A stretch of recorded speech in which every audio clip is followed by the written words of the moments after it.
usia 1,5 tahun ini udah berbuah 2 kali ya.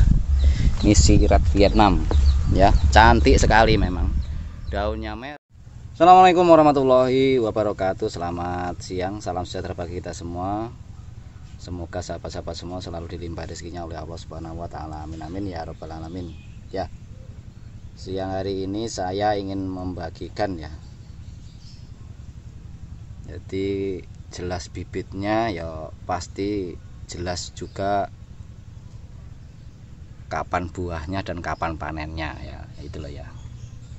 Makanya banyak juga yang pesimistis ya dengan apa yang saya sampaikan. Alah, paling ujung-ujungnya cuma memasarkan bibitnya doang. Nah, ya bagi saya ungkapan-ungkapan seperti itu sah-sah saja ya, namanya manusia ya.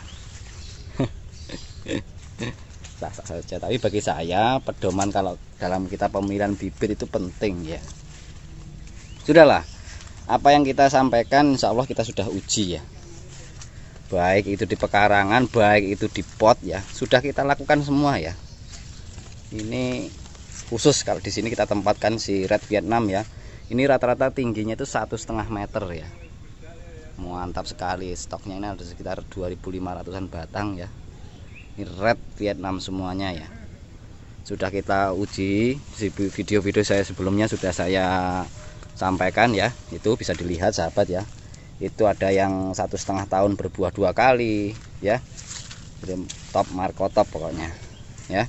Dari segi ketahanan buahnya juga mantap. Yang jelas kulitnya tebal. Kulitnya tebal itu identik dengan tidak tembus ketika digigit atau diserang oleh lalat buah ya.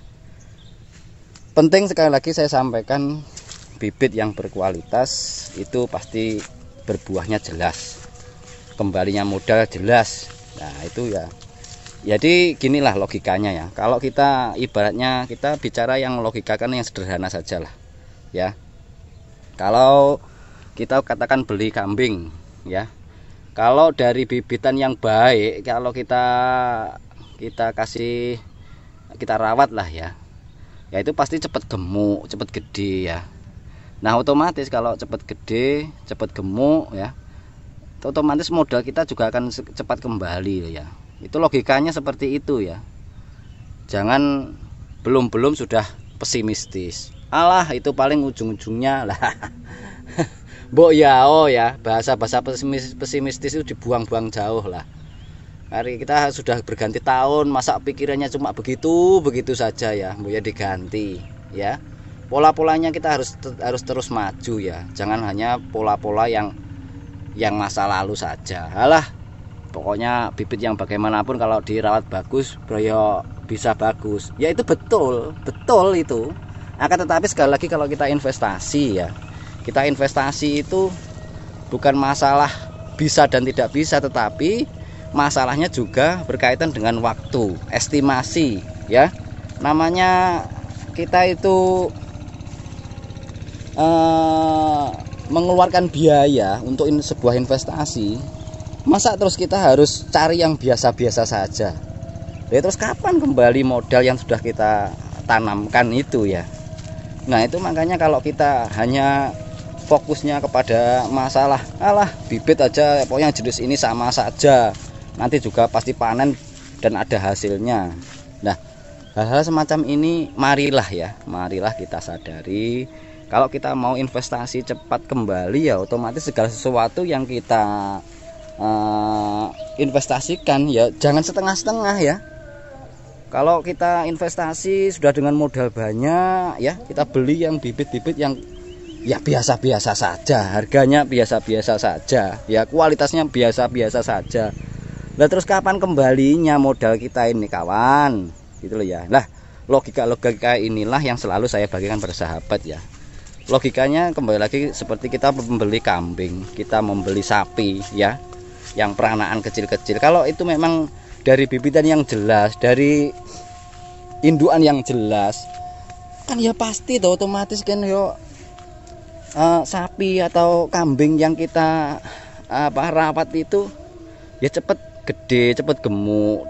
Nah kan seperti itu dah ya. Logika-logika ya seperti itu yang ingin saya sampaikan kepada sahabat. Marilah kita sadari bahwa segala sesuatu yang sudah kita keluarkan ya, investasi yang sudah kita keluarkan itu harus ada hitung-hitungannya, kan gitu. Berapa waktunya bisa kembali, kan semua harus dihitung toh. Iya toh. Lah masa terus kita investasi ya pokoknya kita rawat, kapan panennya ya kita ikuti, ya masa begitu kan, ya enggak, harus ada tenggat waktunya ya. Kalau modalnya modal dari bukan hasil pinjaman, nah kalau pinjaman ya hal semacam ini ya harus kita sadari, harus betul-betul kita kalkulasi agar apa, segala sesuatu yang kita rencanakan itu ya bisa tercapai sesuai estimasi yang kita tetapkan gitu loh ya. Bukan bermaksud kalau saya sahabat mau membeli bibit dimanapun monggo silahkan, tidak wajib ke saya juga toh. Saya hanya memberikan satu wawasan, kalau bibitnya baik, bibitnya berkualitas ya tentu segala sesuatu kalau baik itu kembalinya juga baik gitu loh ya. Kita rawat yang biasa-biasa saja seperti video-video sebelumnya ya bisa berbuah dengan baik ya, gitu loh ya. Maksud saya begitu, bukan walah itu paling ujung-ujungnya boleh berpendapat seperti itu ya. Ya mungkin yang berpendapat seperti itu pernah juga nawar-nawar dan gak jadi. Bagi saya itu enak-enak kalau masalah harga itu nggak terlalu pusing ya. Jadi kalau kita itu orang timur, orang Indonesia Timur ya, bisa diajak bicara ya, ya toh. Udahlah bahwa segala sesuatu kalau penyesalan itu tidak terjadi di depan ya, penyesalan pasti terjadi di belakang hari.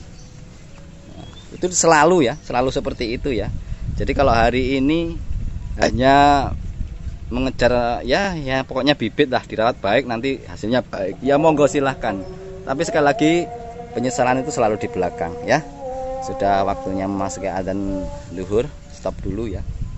Ya kita sambung ke kebun di sebelahnya ya, karena kita penempatan kita klaster-klaster ya, jadi biar ngumpul ya. Kalau jenis red Vietnam ya red Vietnam ya, kalau jenisnya kelut ya kelut, kalau jenisnya aligator ya. Di sini satu peta ini kita isi dengan aligator dan kelut ya.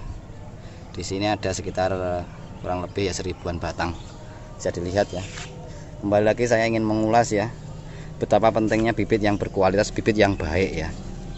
Udahlah apapun, tidak tumbuhan, tidak hewan, tidak manusia ya. Coba di logika itu ya, logikanya itu seperti itu ya. Jadi nggak ada yang mencoba apa istilahnya, bagi saya sendiri bukan terus ingin menjual bibit yang saya sediakan, wajib membeli bibit yang saya sediakan ya. Tidak begitu tujuannya. Memang apa yang saya bagikan kepada sahabat itu ya sekali lagi ya, pedoman kalau mau berkebun itu ya cari bibit yang baik, bibit yang berkualitas ya. Sehingga harapannya memang kalau bibitnya itu baik, bibitnya berkualitas itu ya otomatis akan cepat buahnya, akan cepat besarnya ya.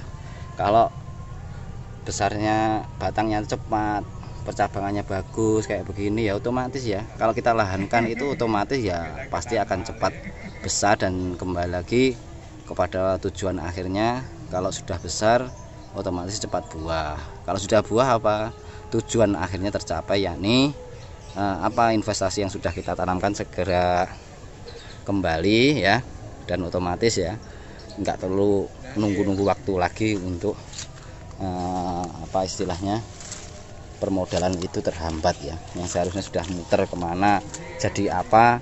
Nah ini masih berkutak pada masalah untuk merawat alpukatnya saja. Nah ini kan sayang sekali ya, karena waktu, sekali lagi waktu dan waktu ya, waktu dan biaya ini benar-benar menjadi pedoman. Kalau kita investasi harus cepat kembali ya, jangan dijadikan hal sepele. Kalau kita cari bibit ya biasa-biasa saja, yang begitu-begitu saja ya, jangan begitu ya. Jadi saya hanya menyarankan, dan saya ini hanya membagikan masalah pengalaman ya, yang kita tanam 2,5 tahun buah 2,5 tahun sudah produksi lah, itu dari bibit yang baik ya. Kalau bibitnya biasa-biasa saja ya mohon maaf ya, Karena untuk mengembalikan bibit itu menjadi benar-benar normal itu kan butuh waktu dan biaya ya.